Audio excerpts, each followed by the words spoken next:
The air in the Congo basin was a physical presence, a thick, wet blanket that clung to everything: skin, clothes, the very air in the lungs. For Dr. Aries Thorne, a geologist whose life was dedicated to reading the stories written in stone and water, it was a familiar, if uncomfortable, embrace. He led a small, weary team: Ben, a seasoned survivalist and their guide, whose eyes constantly scanned the dense emerald wall around them, and Lena, a brilliant young hydrologist whose fascination with water bordered on the spiritual. Their goal was the Mute River, a tributary so uncharted that its existence was little more than a whisper on outdated maps and in the fearful stories of local villages. The elders called it the river that sleeps with one eye open, and forbade their people from going near it. They found it on the third day, or rather, they stumbled into the valley that contained it. The change was immediate and profound. The cacophonous symphony of the jungle, the shrieking birds, the chattering monkeys, the incessant drone of insects, faded, then died completely. It was as if they had passed through an invisible soundproof curtain. The silence was heavy, oppressive, a weight on the eardrums. "I don't like this," Ben muttered, his hand resting on the large knife at his belt. His usual confident swagger was gone, replaced by a taut wariness. No birds. No insects. A forest is never this quiet unless something is very, very wrong. The river itself was a ribbon of obsidian, flowing with a slow, syrupy deliberation between banks of unnaturally pale sand. The water was clear, yet impossibly dark, absorbing the light rather than reflecting it. The trees along its banks were bleached white and twisted into agonized shapes, their branches clutching at the empty sky. Lena, her scientific curiosity overpowering her unease, knelt at the water's edge, filling a sample vial. "The clarity is impossible. There's no sediment, no particulate matter. It's like looking into a void." She dipped a finger in and jerked it back with a gasp. "It's cold. Ice cold." In the heart of the equatorial jungle, the water was as cold as a mountain stream. Aries consulted his GPS. The screen flickered, the coordinates spinning uselessly before the device powered down with a final, sad beep. "Electronics are dead. Compasses too, I'd wager. We're on our own now." They had planned to follow the river for a day, take their readings, and turn back. But as the sun began to set, painting the sky in violent shades of orange and purple, Ben pointed ahead. "We should make camp on that high bank. Something feels off about this place. We'll head back at first light." The decision was unanimous. The unnatural silence and the chilling water had eroded their scientific fervor, replacing it with a primal desire for the safety of high ground. They set up camp on a wide, flat expanse of the pale sand, a good 20 feet above the dark water. The tent felt flimsy, a pathetic orange barrier against the immense, watching silence of the valley. As true darkness fell, a deep, moonless black that was absolute, they huddled around a small, battery-powered lantern, its feeble glow pushing back only a few feet of the oppressive gloom. They ate in silence, the rustle of their packaging absurdly loud in the void. It was Lena who first noticed it. A faint, greenish glow beginning to emanate from the river. "Bioluminescence," she whispered, though it looked nothing like any algae she had ever seen. The glow intensified, coalescing into a thick, phosphorescent fog that began to roll up from the water's surface, spilling over the banks like liquid light. Then, the sound started. A low, guttural roar that seemed to come from deep within the earth itself. The ground beneath them trembled. They scrambled to the edge of the bank and looked down, their hearts frozen in their chests. The Mute River was no longer flowing downstream. The obsidian water was now moving backwards, churning against itself, fighting its own nature. The phosphorescent fog thickened, washing over their camp, and with it came a sensory distortion that made them stagger. The world didn't just look different, it felt different. The air tasted of metal and ozone. The lantern's light seemed to stretch and warp. And when Aries turned to look back the way they had come, his breath caught in his throat. The jungle was gone. In its place was a stark, alien landscape of jagged, crystalline rock formations that pulsed with the same sickly green light as the fog. The river hadn't just reversed its flow. It had reversed the very timeline of the land around it, stranding them in a primordial, terrifying past. Panic was a live wire in the air, crackling between them. What in God's name?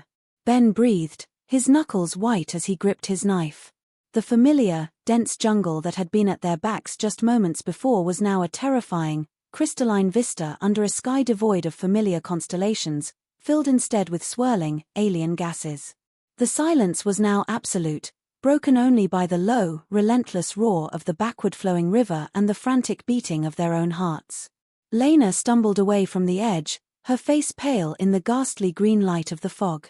"It's not possible," she stammered, her scientific mind shattering against the impossible reality.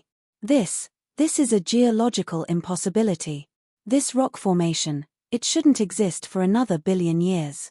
Or it existed billions of years ago. I don't know. Ares, though his own mind was reeling, forced himself into the role of the leader. "Forget the science for a minute, Lena. We need to focus on survival. We can't go back that way." He pointed towards the alien crystal forest. "Our only option is to follow the river. It must lead somewhere." Ben shook his head, his eyes wide. "Follow it. Doc, that thing isn't a river anymore. It's a wound. We should stay put. Wait for morning. Maybe it goes back." But even as he said it, they all knew it was a hollow hope. The world had fundamentally changed. They decided to wait, huddling together in the tent as the phosphorescent fog swirled outside, casting shifting, monstrous shadows on the fabric. Time lost all meaning. An hour could have passed, or a minute, or a day. The constant, eerie glow and the unceasing roar of the water were a form of psychological torture. It was Ben, his ear pressed to the ground, who heard it first. A skittering sound. Like countless hard, sharp legs moving over stone. He held up a hand for silence. The sound was getting closer. Louder. "We need to move. Now," he said, his voice low and urgent. They burst out of the tent, grabbing their essential packs and the lantern. The skittering was all around them now, emanating from the crystalline forest. In the pulsing green light, they saw movement. Creatures, or things that resembled creatures, were emerging from the jagged rock formations. They were the color of bleached bone, with too many jointed legs, and long, whip-like antennae. They had no visible eyes, only smooth, chitinous shells that reflected the fog's glow. They moved with a horrifying, synchronized precision, flowing over the sharp rocks like a tide of living ivory. They weren't attacking. They were surrounding, herding. A primal terror seized the group. They ran, not thinking, only reacting, following the bank of the backwards flowing river. The pale creatures kept pace with them, a silent, skittering escort on their flanks, forcing them to stay close to the water. The air grew colder, the metallic taste stronger. Lena, glancing over her shoulder, cried out and pointed at the river. The water was no longer just water. Shapes were forming in its obsidian depths, pale, humanoid shapes, tangled together, their forms shifting and dissolving like figures in a nightmare. They were the echoes of everything the river had ever taken, trapped in its reversed flow. Their frantic run came to an abrupt halt as the riverbank narrowed into a treacherous ledge that skirted a cliff face. The skittering horde behind them pressed forward, giving them no choice but to traverse it. It was there that Ben, bringing up the rear, slipped. He didn't cry out. One moment he was there, his boot skidding on the damp rock, and the next, he was gone, vanishing into the churning, phosphorescent water below. The dark water didn't swallow him, it embraced him, and for a horrifying second, they saw his face, frozen in a silent scream, before the current, the wrong-way current, pulled him under and backwards, into the depths of the reversed timeline. He was gone. Not just dead, but erased from their present, pulled into the river's alien past. Ares and Lena stood frozen on the ledge, their breath coming in ragged sobs. The skittering behind them had stopped. The bone-white creatures had gotten what they wanted, a sacrifice to the river. As the two survivors stared into the malevolent water, the ghostly pale shapes within seemed to writhe with a new, hungry awareness. The river was awake. And it was still hungry. Ben was gone. The reality of it was a physical blow, leaving a hollow, aching silence that was louder than the river's roar. One moment, a living, breathing man, the next, a phantom swallowed by a temporal abyss.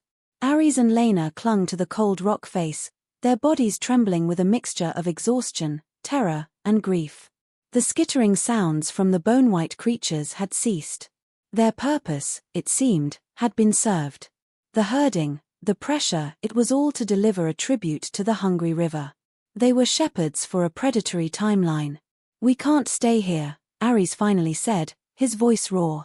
It was no longer the command of a team leader, but the desperate plea of a survivor. Lena could only nod, her eyes wide and fixed on the spot where Ben had vanished.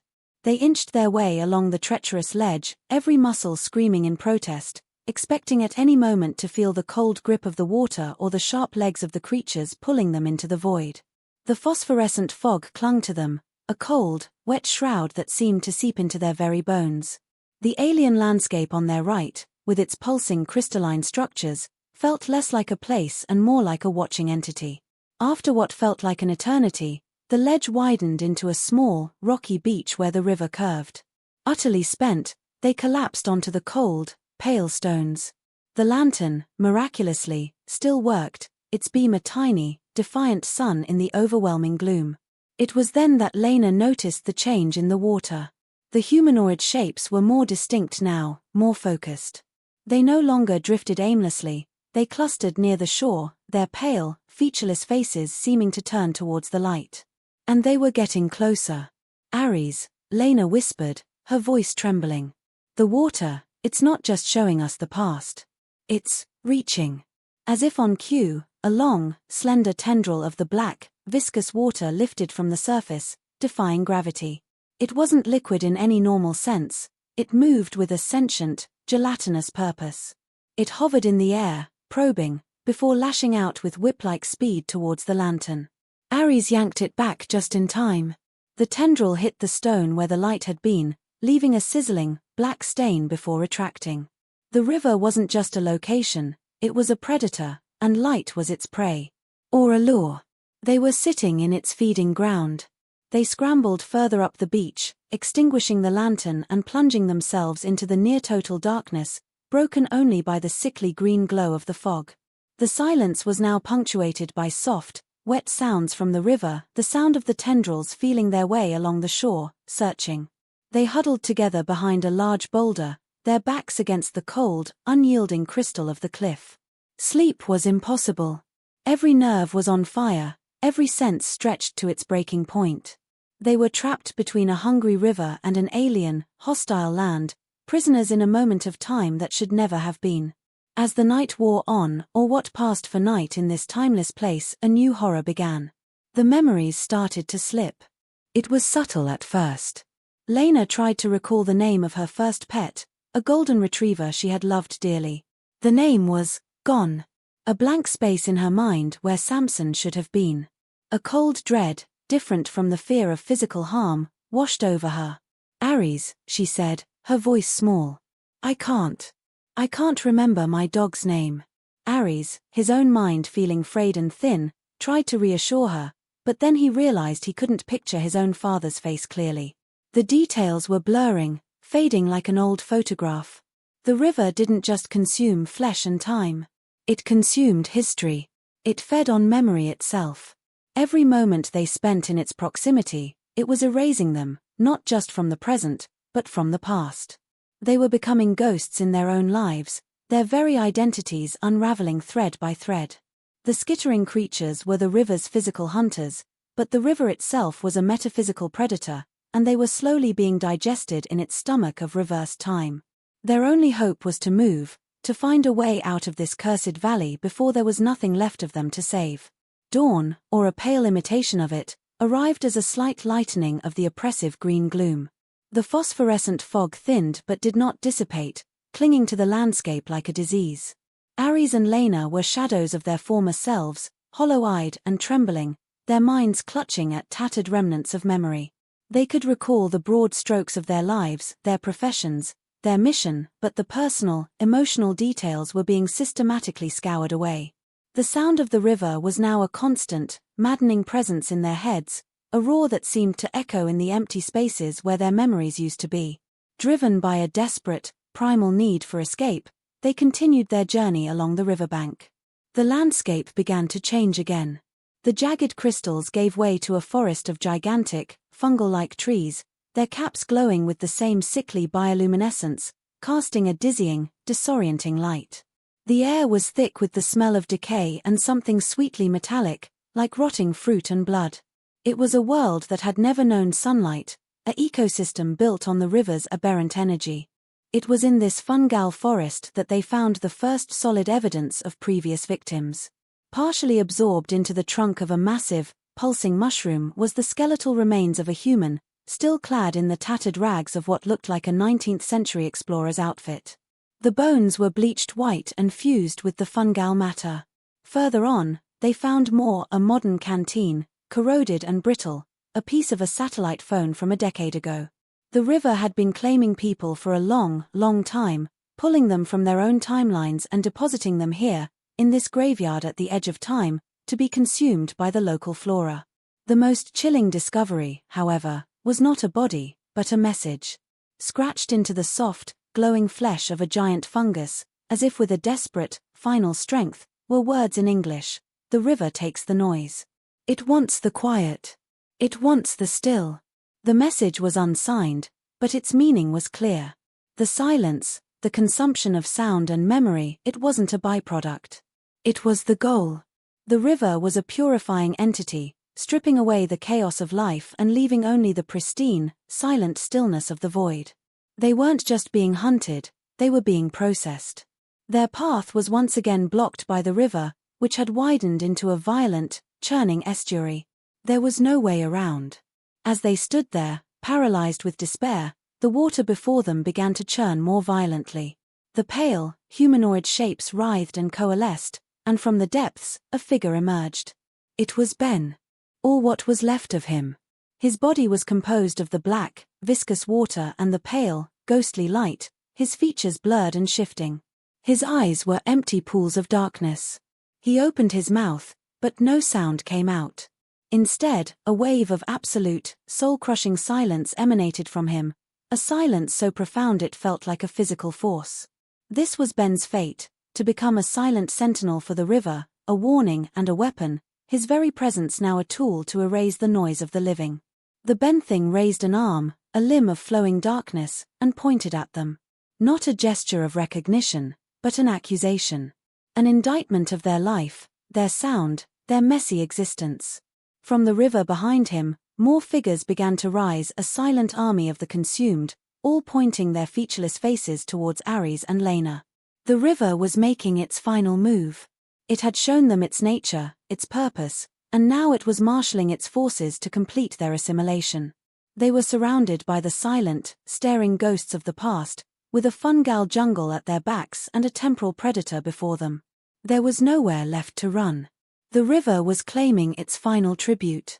The silent army of the consumed stood in the churning, phosphorescent water, a legion of blurred, shifting forms with arms raised in unified accusation. The wave of absolute silence that rolled off them was a physical vacuum, sucking the air from their lungs and the will from their hearts. Ares and Lena stood paralyzed, not by fear, but by a profound, existential despair. This was not a fight that could be won with strength or wit. They were facing the erosion of existence itself.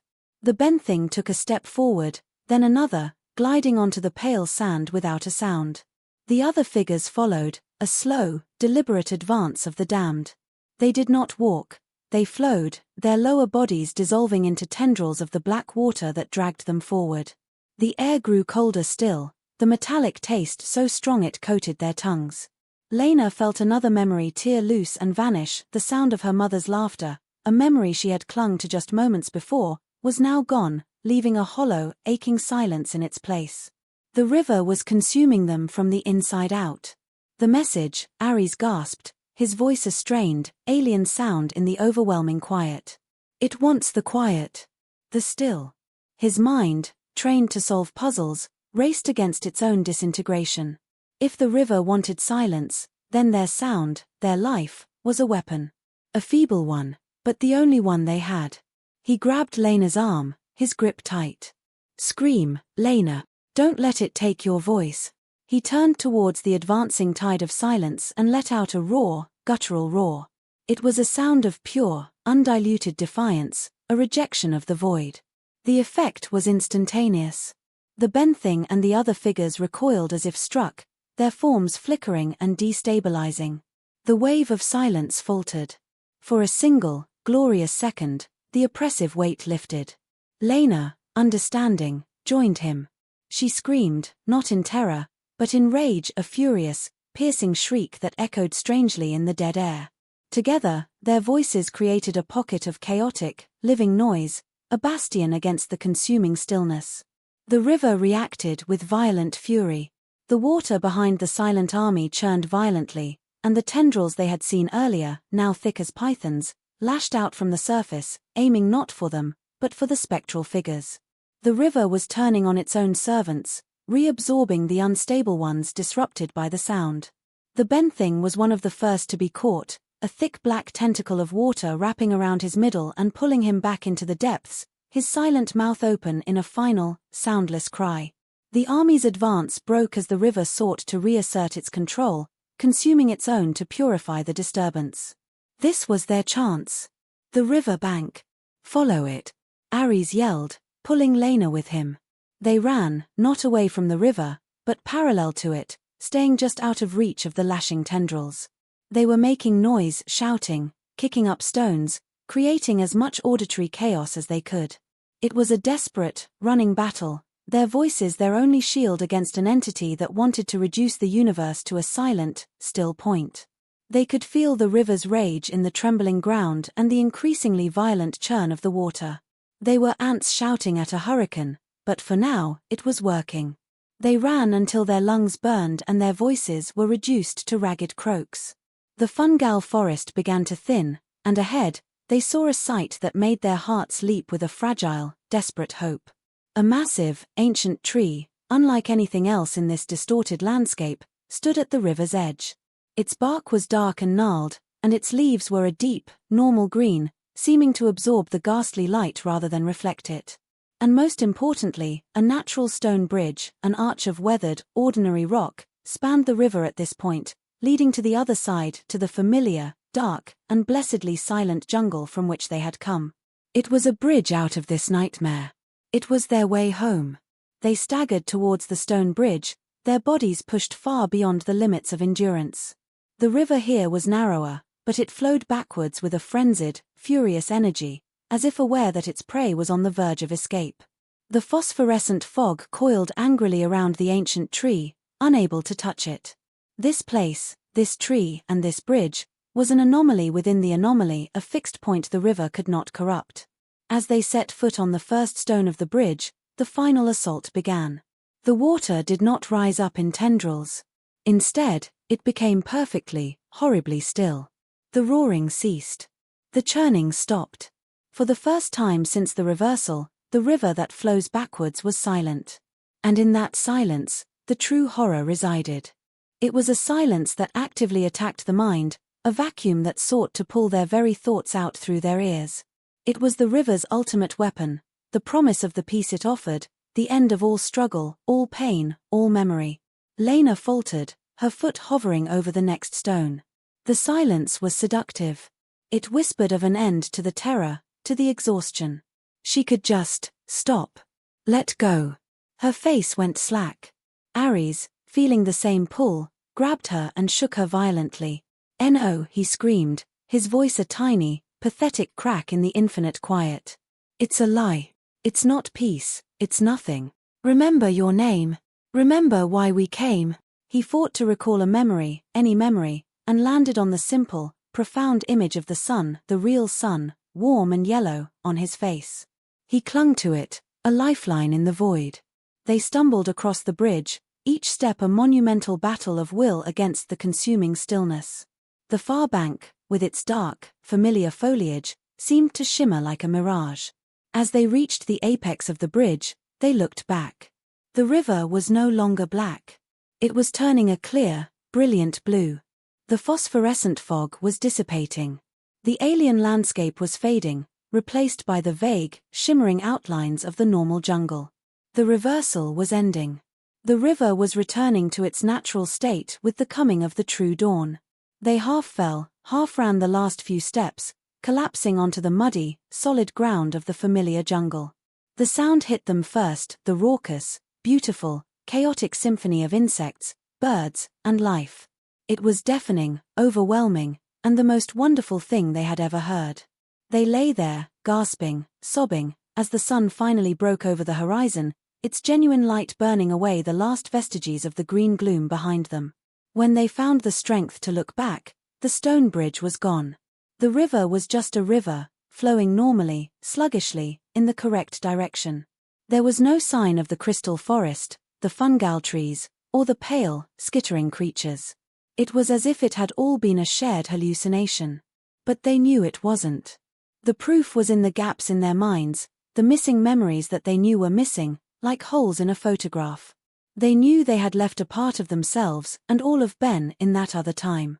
Weeks later, they were debriefed in a sterile office. Their story was met with polite skepticism, filed away as a case of jungle-induced psychosis and the tragic loss of a team member. They never spoke of it again, not even to each other. The memory was too painful, too fragile. Aries threw himself into his work, but he could never look at a river the same way. Lena found she could no longer bear silence. She kept a radio on at all times, the constant noise a shield against the memory of that ultimate, predatory quiet. They had escaped. But the river that flows backwards had taken its due. It had stolen their friend, pieces of their past, and their peace of mind. And sometimes, in the deepest, quietest part of the night, both would jerk awake, convinced they could hear, just for a second, the faint, distant roar of water moving the wrong way, and feel the cold, metallic taste of a forgotten time on their tongue. The river was still there, sleeping with one eye open, waiting for the next curious soul to listen to its silent, siren call.